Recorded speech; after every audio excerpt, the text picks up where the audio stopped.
সর্বহারা এতিম নবী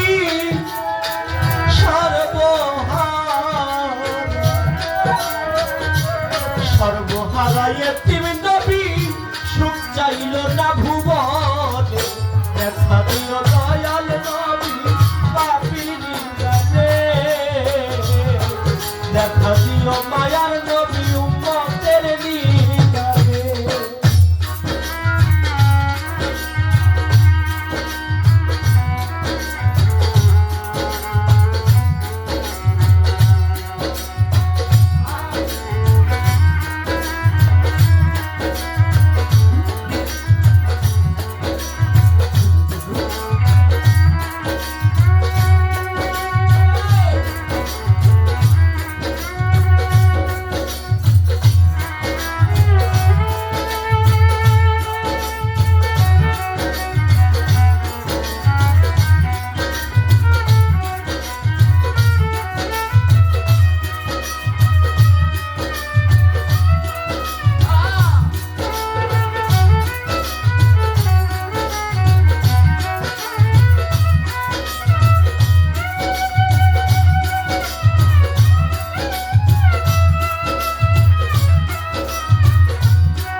প্রেমের নবী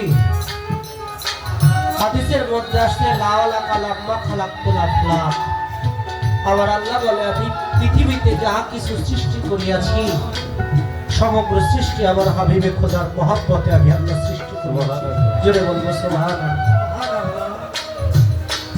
আমার নবী ইসলাম ধর্ম প্রচার করার জন্য যখন তায়েফের মাটিতে গেলেন, তায়েফবাসীর কাছে এক আল্লাহ সত্য এই ধর্ম যখন প্রচার করতেছে তায়েফবাসীরা,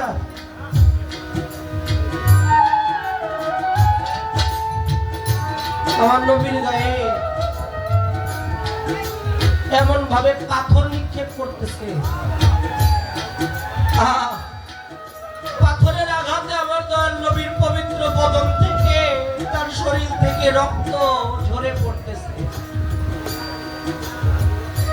আমার নবী গায়ে এমন ভাবে পাথর নিক্ষেপ করেছিল, আমার নবী সেখানে কিতাব প্রমাণ করে আমার নবী বেহুশ হয়ে গিয়েছিল, অজ্ঞান হয়ে গিয়েছিল।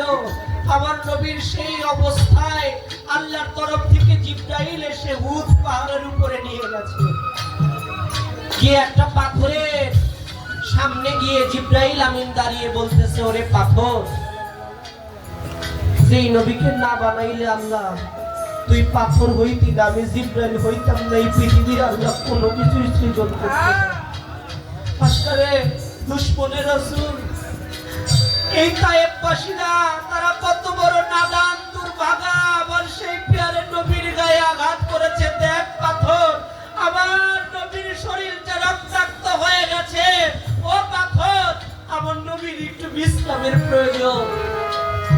সাথে সাথে লম্বা একটা পাথর ফাইটা তোলার মতো নরম বিছানা হয়ে গেল। জোরে জোরে বলুন সুবহানাল্লাহ। আমার নবী সেখানে বিশ্রাম নিলেন। নবীর বিশ্রামের শেষে যখন নবী আবার হুঁশ পাইলেন, আল্লাহ ডেকে ডেকে বলতেছে, দোস্ত আপনি যদি বলেন এই পৃথিবীর মধ্যে তায়েফ নামের একটা এলাকা ছিল, আমি এই এলাকাটাকেই নিচ্ছিন্ন করে দিব।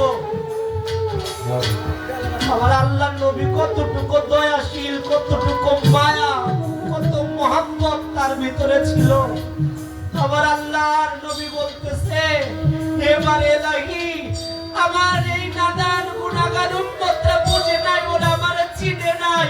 ওরা যদি আমারে চিনতো তাহলে আমার গায়ে একটা পাথরও নিক্ষেপ করতো না।